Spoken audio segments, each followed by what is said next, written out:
こんにちは。今日はハンドメイドの作業場の紹介をしていきます。引き出しの中とか片付いてからって思ってたんですけど、いつまで経っても片付かないので、この辺りで一度動画にしたいと思います。かなり長い動画なので、お時間のある時にちょこちょこ見ていただければと思います。それでは早速始めていきます。まずこちら、ゴミ箱です。ダイソーで500円で買ったこの入れ物に、町の指定ゴミ袋をセットしてます。そしてこちら今使ってる椅子です。小さくて小回りが効くので、カゴとか編む時もすごく使いやすいです。高さ調節もできてすごくしっかりしてます。はい、そして机の上のこちら、マウスパッドを今、汚れ防止にしてます。大きいビニールも考えたんですけど、ちょうどこのマウスパッドが余ったので今はここに使ってます。そしてこれもパソコン台で使ってたモニター台です。この下に物が入るのですごく使いやすいです。はい、そしてこちらがスマホのアームです。撮影用です。そしてこちらライトは明るさ調節のできるものを使ってます。はい、続いてこちらのラックを紹介します。これは以前紹介したスパイスラックを使ってるんですが、ここにはレジン液、はい、そしてニスとか、あとこちらコーティング用のレジン液も置いてます。こちら MI ママさんで買いました。こちらはリキッドクレイです。ポリマークレイ用の液体状のクレイです。こちらは銀箔です。金箔とあと銅の色と3色セットで Amazon で買いました。1000ちょっとですごく安かったです。そしてこちらアルコールインクです。ポリマークレイの着色用になります。こちらがマイカパウダー。これもポリマークレイで使います。はい、そして下の段、こちらはアクセサリー台紙です。最近は自分で作るようになりました。シンプルなんですけど結構可愛く仕上がりました。で、自分で作るといろんなサイズが作れるのがいいなと思ってます。これがショップカードですね。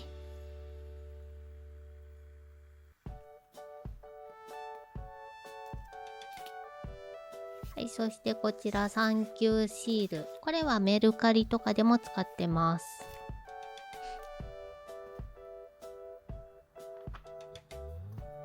これはイヤリング用のちっちゃいのですね。あとサンキューカードと、そしてこれがカゴバッグの説明カードみたいな感じです。はい、そしてこちらがラインストーンとかが入ってます。これは石座につけたストーン類が入ってます。で、これがキュービックジルコニアです。お試しで買ったのとかが入ってます。これがスワロフスキーのビーズです。はい、あとプレシオサの V カットチャトンとかネイルとかレジンで使うパーツもいろいろと置いてます。続いてこちら、これは100均で買ったプラスチックのお皿です。ビーズとか入れるのに使ってます。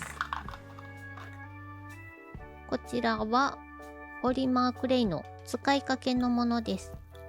色を混ぜたものとかいろいろと入ってます。そしてこちらニトリル手袋です。レジン用です。そしてこちらがピアスクッションです。台紙につけるときにポストが折れないようにこれをつけます。これは隙間テープです。自分用のピアスクッションです。で、これがスワロフスキーのそろばんビーズです。そしてこれが、福袋で入ってた大きめのストーンが入ってます。プレシオサだと思うんですけど、多分名前を書いてなかったのでわからないです。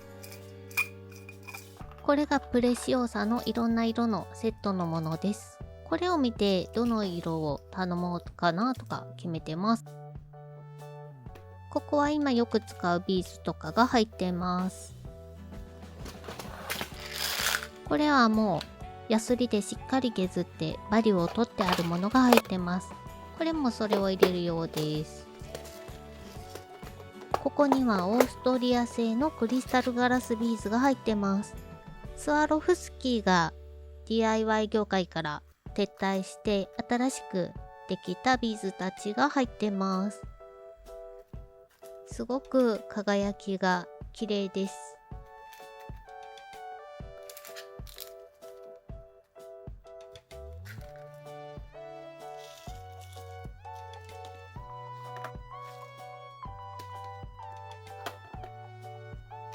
これはまだバリューを取ってない状態のビーズです。まだ大量にあります。これもまだ削る前のものです。これがアクリルビーズとかガラスビーズです。クリスタルガラスのものを頼む前に一度これを頼んだんですけど、やっぱり輝きが全然違うので、これはなんかお試しとかいろいろと使おうかなと思ってます。続いてこちらのファイルです。このファイルには作ったものを入れてます。以前までは金具をつけた状態で保管してたんですけど、金具がちょっともったいないので、今は金具をつけずに入れてます。で、写真撮影とかするときはその都度ピアス金具とかイヤリング金具とかに付け替えて写真を撮ってます。裏には T ピンの長さとかビーズの大きさとかも書いてパッと見てわかるようにしてます。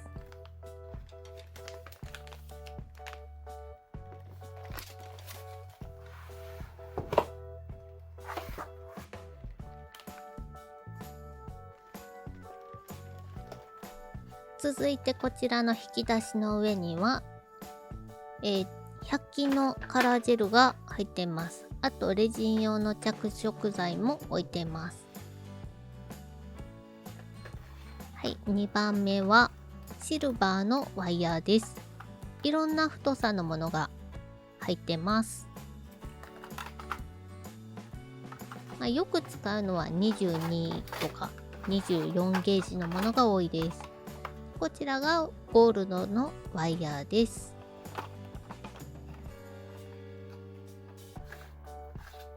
そしてこちらはマスキングテープです。一番下にはネックレスチェーンとか、あとリングパーツなんかも入ってます。この引き出しは、デスクラボのもので、いろんな100均に売ってると思うので、気になる方は100均を覗いてみてください。隣にはスマホの充電器と造花を飾ってます。そしてモニター台の下に行きます。ここにはポリマークレイのプレモが入ってます。プレモは少し高いんですけど、私は一番好きです。結構硬めの作品に仕上がるので、すごく丈夫になります。これは引き出し用とかの取っ手です。これに100均とかで売ってる耐震ジェルをつけてレジンとかで使用してます。これはネイルチップ台なんですけど、これもレジンで使ってます。続いてこちらがポリマークレイのフィモです。フィモは少し焼き上がりが柔らかい感じになります。すごく扱いやすい粘土になります。一時期プレモが高すぎて買えなかったので、フィモばっかり買ってた時期がありました。そしてこちらはフィモのフィモレザーという種類になります。焼き上がりがちょっと合皮のような感じのなんかすごく不思議なポリマークレイです。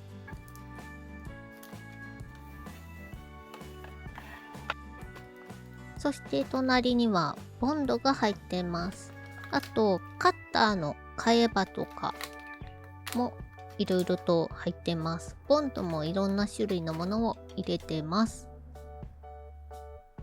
ボンドによって固まる時間が違うので、こういうパッケージの説明のところはちゃんと全部残してます。そしてここにはクレイ用の伸ばし棒だったりが入ってます。全部粘土用です。そしてこちらの瓶にはワイヤーを入れてます。切れ端だったり失敗したものをこの中に入れてます。続いてこちらの引き出しを紹介していきます。もう1個ずつ順番に説明していきます。まずここは最近ちょっと使わなくなったイヤリング金具とかピアス金具を入れてます。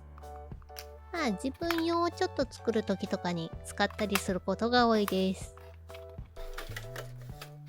2段目にはサージカルステンレスの丸缶とピアスキャッチが入ってます。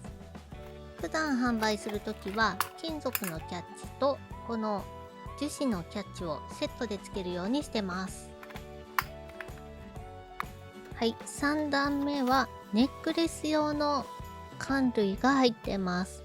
カニ缶とか、あとはすごく細い 0.5 ミリの丸缶とか C 缶が入ってます。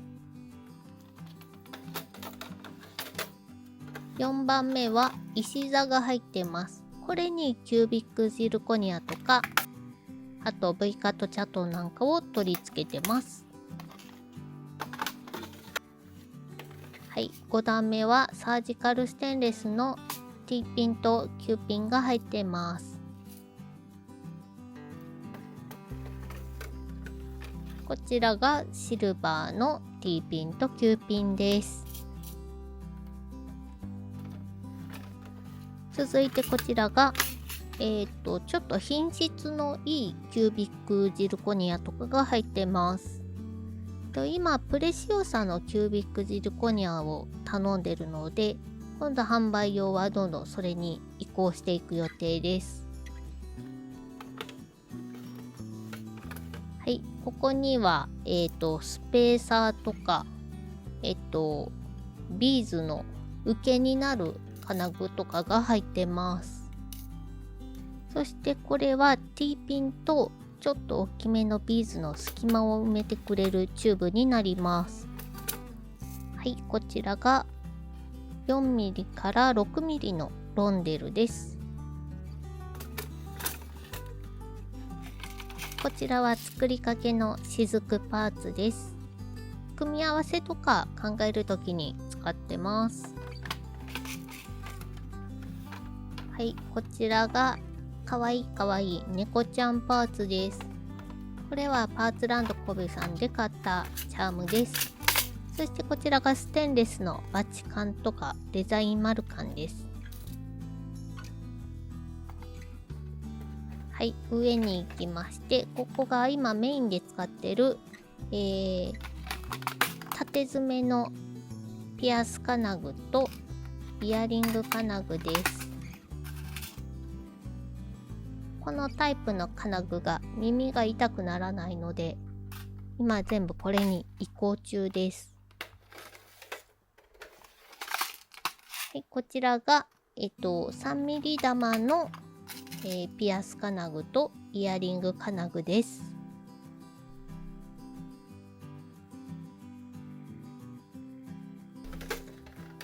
はい、続いてこちら、今移行中のフックピアスです。フックピアスももっと大きいのを使ってたんですが、今回ちょっと小さいのに移行しています。そしてこれがつけてることを忘れるくらい軽いイヤリングです。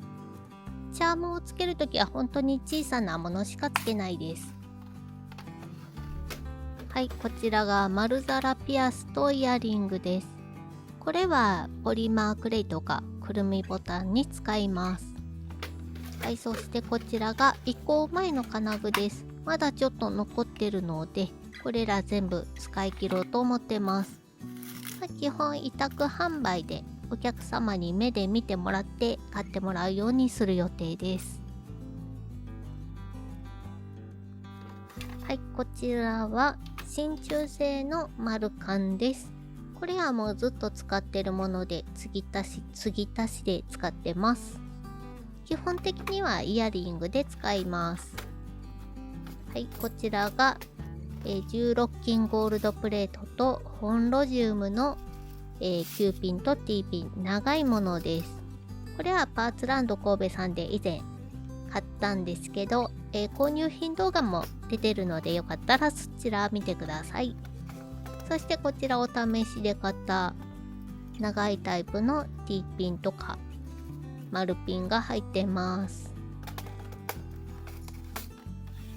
はい、こちらが T ピン Q ピンの短いものです。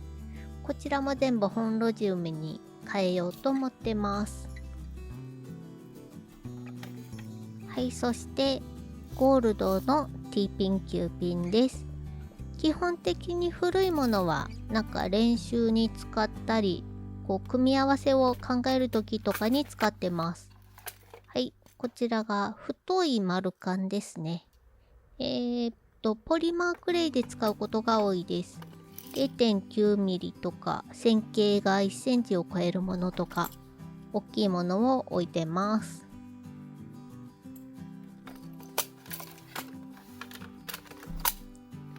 こちらも大きいタイプの丸缶です。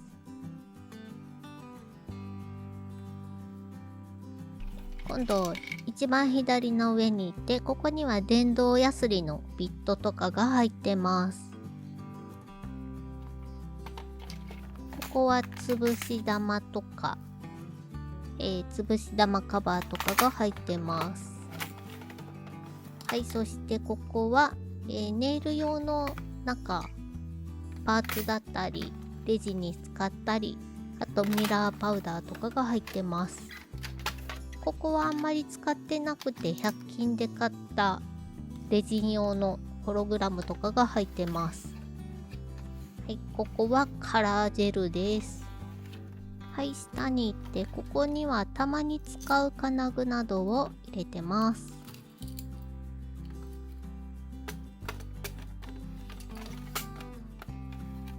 ここは自分用とか試作で作って身につけたものとか、もう販売用にできないものが入ってます。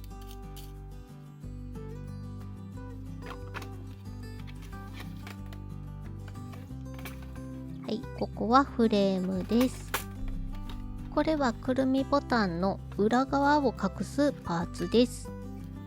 これにイヤリング金具とかピアス金具を貼り付けて、でくるみボタンの裏に貼り付けるっていう形に今やってます。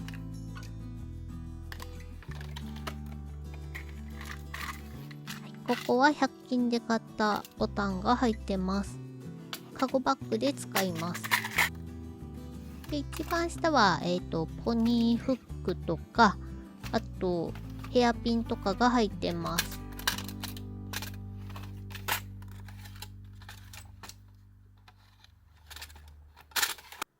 はい、以上机の上はこんな感じでした。続いて横を見ていきましょう。はい、ここにはレジン用のライトと、あとコード類とかをしまってます。これちょっと蓋が閉まらないのでもう開けっぱなしです。そしてこちらエンボスヒーターです。この重ねてるのは100均で買ったファイルトレイです。そしてここにはゴミ袋とかが入ってます。はい、ここはレジン用のシートとか紙とかが入ってます。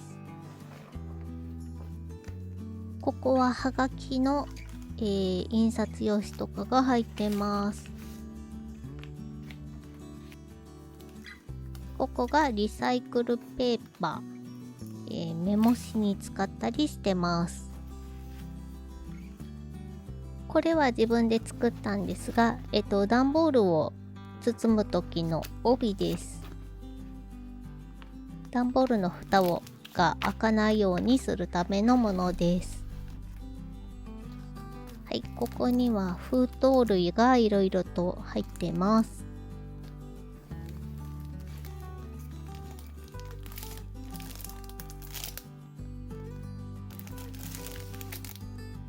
はい。で、こんな感じで A4 とか B5 とか全部書いてます。インクジェット用紙、シール用紙、ルーズリーフとか、あと、名刺カードのシートとか、特殊な紙も置いてます。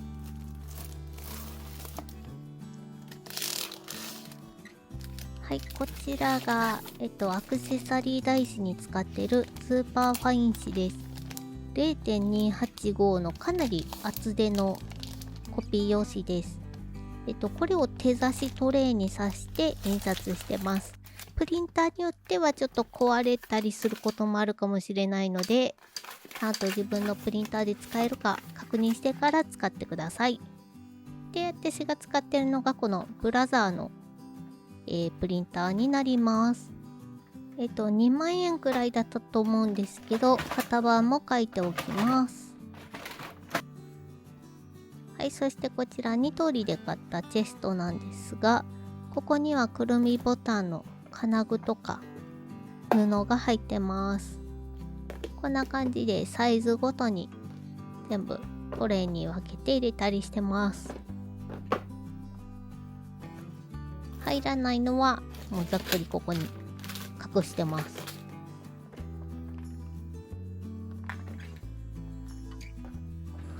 2番目もくるみボタンのものが入ってます。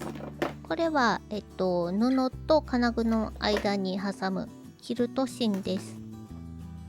これでふわふわなくるみボタンが仕上がります。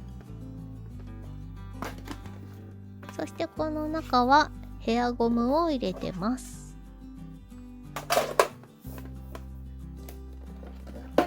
この中にはくるみボタン用に切った布とかが入ってます。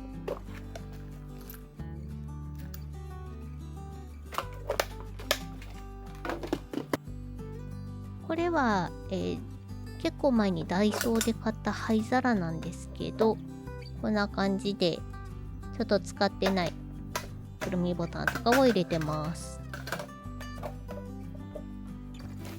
このね、灰皿可愛くてお気に入りです。はい、そしてこちらがアクリルビーズとかが入ってます。冬に福袋で買ったもので、ちょっとどう手をつけようか悩んでるものとか大量に入ってます。一番下は布が入ってます。あとこれがキルト芯ですね。はい。こんな感じです。部屋の入り口にはカゴバッグと、いつも買い物行く時に使ってるバッグを入れてます。まあ、田舎で基本車移動なので、これを車にボンと乗せて出かけるって感じです。あとエコバッグなんかもこの中に入れてます。続いて机の下です。ここには長い物差しとか、あと厚紙の切れ端とか、ちょっと引き出しとかに収まらないものを入れてます。続いてこの木の引き出しには、隙間テープだったりピアスクッションとかそんなのを入れてます。ちょっとごちゃごちゃしてますが、ここの一番上すごく取りづらいのでざっくり取れるものだけ入れてます。はい、2番目は、以前ネットで買ったアクセサリー台紙です。これは今も普通に委託販売で使ってるので全部使い切る予定です。すごく可愛いので、なんか使うのがもったいなくなります。であとこちらが、ジュエリークロスですね。3番目は、金具とかの在庫を入れてます。全部出してしまうと錆びの原因になったりとかするので、なるべくここに保管するようにしてます。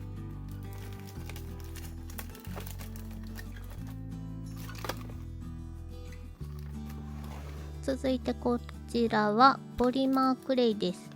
一時期プレモがすごく高かったので、安い時にまとめて買うようにしてここに保管してます。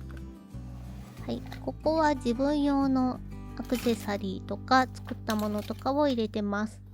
あとバッグのチェーンとかも入ってます。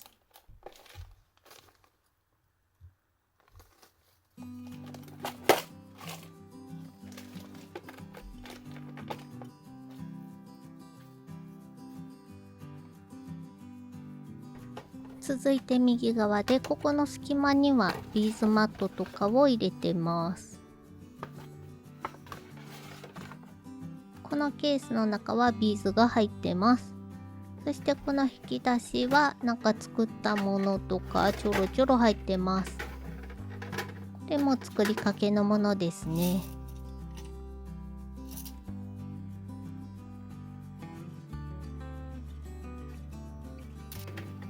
ここはネットで買ったボタンが入ってます。これもカゴバッグ用に買ったボタンです。あとこれもカゴバッグに使おうかなと思いつつ買ったファスナーです。なかなか作るのが追いついてないです。これもカゴバッグ用の AD 缶とか底病が入ってます。ここにはコード類が入ってます。ナイロンコートワイヤーだったり、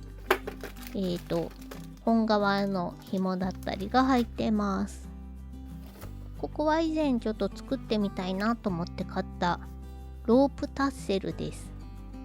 可愛いなと思って、もうこれは本当に完全な趣味でちょっとロープを買い漁ってたんですけど、何に使おうかなって悩みつつそのままになってます。はい、ここはポリマークレイのちょっと作りかけのパーツとか、あと型とかが入ってます。こちらはアクリルビーズです。ここは小さめのガラスビーズとかが入ってます。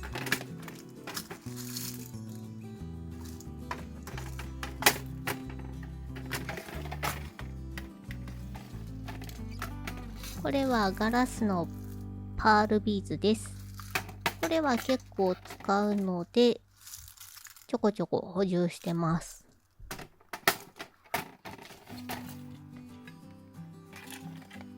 ここもちょっとずっと使ってないものが入ってます。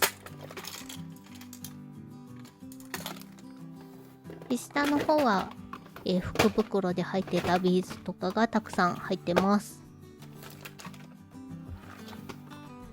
横には段ボールを置いてます。これは、カゴバッグの発送用の段ボールです。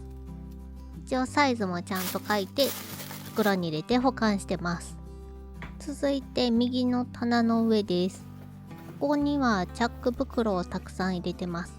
これはクラフトバンドで結構使います。でこれがクラフトバンドの 50m 巻きです。ちょっとこれ最近使ってない色なのでここに置いてます。この袋の中は、カゴバッグのサイズに合わせて切ったバンドを入れてます。あと持ち手なんかも入ってます。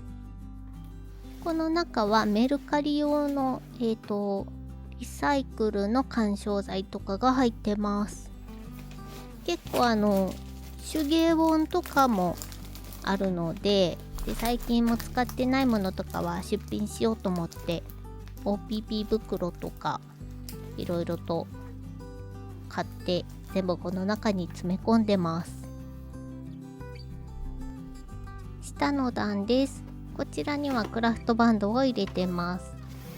こちらファイルボックスは、楽天で買いました。で、このバンドを引っ張るとスルスルっと出てくるのですごく使いやすいです。ここにはレースが入ってます。10メートルごとくらいでだいたい買うようにしてます。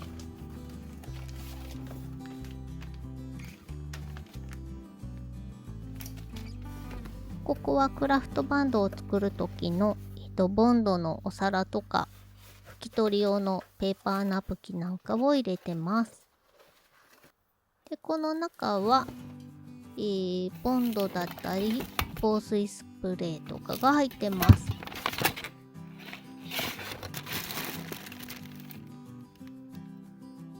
完成したバッグはこんな感じで棚の上に置いたり壁に引っ掛けたりしてます。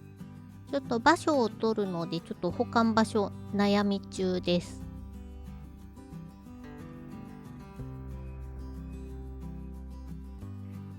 はい、そしてこっちの引き出しは普段使ってない空きケースだったり普段使ってない材料だったり布花のものだったりを入れてます。はい、続いてワゴンの中を紹介します。これはクラフトバンドでボンドを塗る時用の筆です。筆が一番使いやすくて好きです。そしてこれが粘土用のヘラとかです。で、これがクラフトバンドに使ってる花切りバサミです。手に負担がないので使いやすいです。この小さなバケツの中は全部クラフトバンド用のものが入ってます。はい、そしてあとこちらがキッチンペーパーです。小さく切ってます。これはレジン用に使ってます。はい、無水エタノール、小さな綿棒、これ赤ちゃん用の綿棒です。細かい作業におすすめです。はい、そしてピアス用の穴開けパンチとか、ちょっとピントが合ってなくてごめんなさい。とこれが食い切りです。で、シリコンカバー付きのやっとこです。この辺は全部アクセサリー作り用の工具がいろいろと入ってます。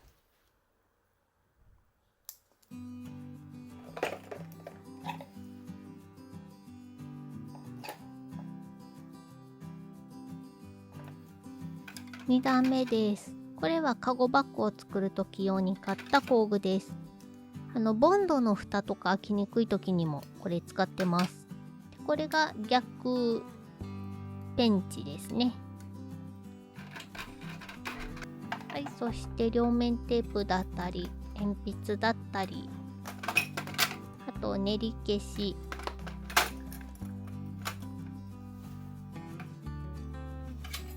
でこれはクラフトバンドを裂く時用のワイヤーです。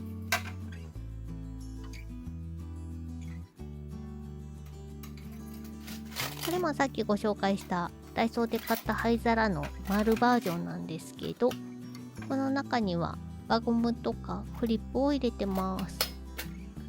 すごく可愛いんですよね、このカンカン。続いて下の段です。下の段にはボンドをいろんな種類と、あとガムテープだったりハンマーだったりいろいろと置いてます。ワゴンの下の段のケースにはカゴバッグ用のものとかが入ってます。こちらはシルバーの D 缶です。シルバーは普段あんまり使わないので、一応青系のバッグの時のために少し揃えてます。これがひねり金具です。買ったものの使ってない金具も結構あります。ちょっとここも整頓しようかなと思いつつ、とりあえず一旦全部置いてます。こちらは先日紹介した革タグです。自分で色を抜いてカゴバッグに合う色にしてます。これも革タグ。これは合皮のものです。これもね、すごく可愛いです。はい、こちらが金こびと銅こびです。これは多分100均とかで買ったものが多いと思います。もう最近この色を使わないのでどうしようかなと思ってます。こちらは羽織紐とか作る時の金具です。こちらはショルダーバッグの蓋につけるひねり金具です。すごく綺麗な金具で安くてまとめ買いしました。これはハトメとかカシメとかが入ってます。こちらはショルダーバッグ用の缶が入ってます。ここもマットゴールドです。ショルダーバッグは基本マットゴールドを使ってます。そしてこちらが一番メインで使ってるゴールドの金具です。底秒と D カンとかなり量を使うので大量に買ってます。はい、こちらがちょっと深めの D カンとかが入ってます。あと二重缶とかキーホルダーとか作れるように買いました。これはファスナーをつける時用の金具とかが入ってます。はい、ワゴンの中はこんな感じです。続いてこのケースの中はちょっともう在庫を通らない金具とかを使ったものを入れてます。メルカリで売ろうかなと思いながらちょっと悩んでます。はい、そしてここはマニキュアフラワー用のディップ液です。こちらずっと前に動画で撮った着色剤を混ぜたものです。分離もしてないですし、薄め液を使えば普通に元に戻ります。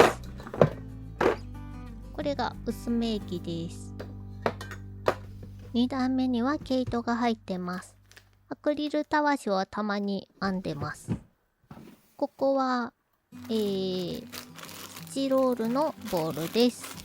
一番下はダイソーとかで買ったパーツとか、あとグルーガンとかが入ってます。はい、そして窓際の方なんですけど、今こんな感じになってます。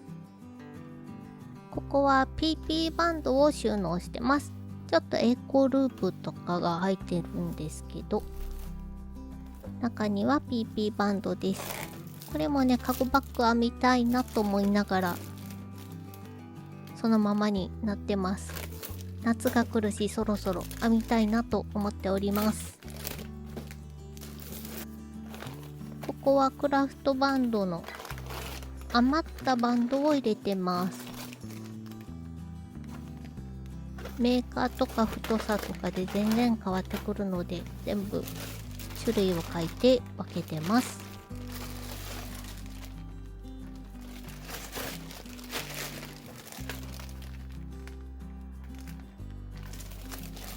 はい、次に横の引き出しです。ここはクリップとか S 字フック、あと PP バンドを裂く工具とかが入ってます。はい、ここはいろんな形の洗濯バサミです。止める場所とか作業によって使うものを書いてます。はい、ここにはクラフトバンドの分けたものを入れてます。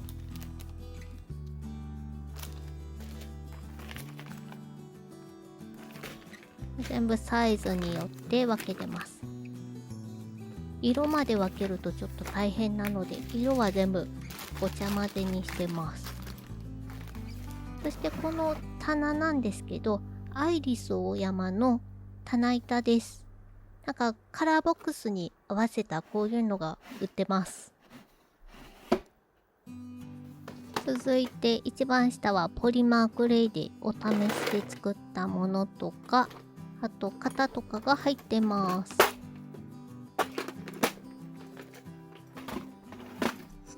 ここには造花が入ってます。写真撮るときとかにたまに使ったりしてます。そして造花で作ったこちらのガーランドなんですけど、思った以上に可愛くできました。一応動画は撮ってるんですけど、まあ時間があったら動画出したいと思います。この中はネイルスタンプのプレートです。そしてここがアクセサリー台紙。これも使おうと思ってちょこちょこ使ってます。はい、下の段はマニキュアです。最近はカラージェルばっかり使うので、もうマニキュアを使わなくなってしまって結構分離しちゃってます。どうしようか悩んでます。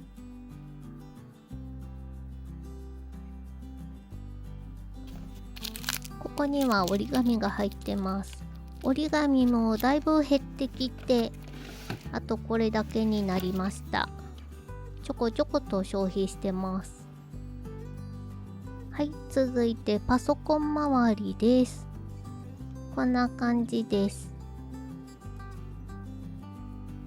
ここは結構すっきりとしてます。この下はプレステがあったり、あと領収書とか入れるファイルボックスがあったり、こんな感じになってます。プリンターまでちょっと遠いので不便なこともあるんですが、まあ今のとここれで満足してます。こちら部屋の中央です。ここには絵の具だったり、あとヤスリとか DIY 系のものをメインに置いてます。だいぶ机の上も汚れちゃってます。そして下の方には段ボールとか梱包材とかも置いてます。今回はここの紹介は省きます。長くなってしまうので。あとオーブンは今ここに置いてます。はい、こんな感じです。はい、こちら折りたたみのテーブルです。ステンレスメジャーを貼ってクラフトバンド編む時に使ってます。で、さっき紹介し忘れましたが、こちらのメインの机にもメジャーのシールを貼ってます。いかがだったでしょうか。かなり細かく紹介したので長くなりましたが、これで終わります。もしもうちょっとここが見たいとかいうところがあればコメントください。それではご視聴ありがとうございました。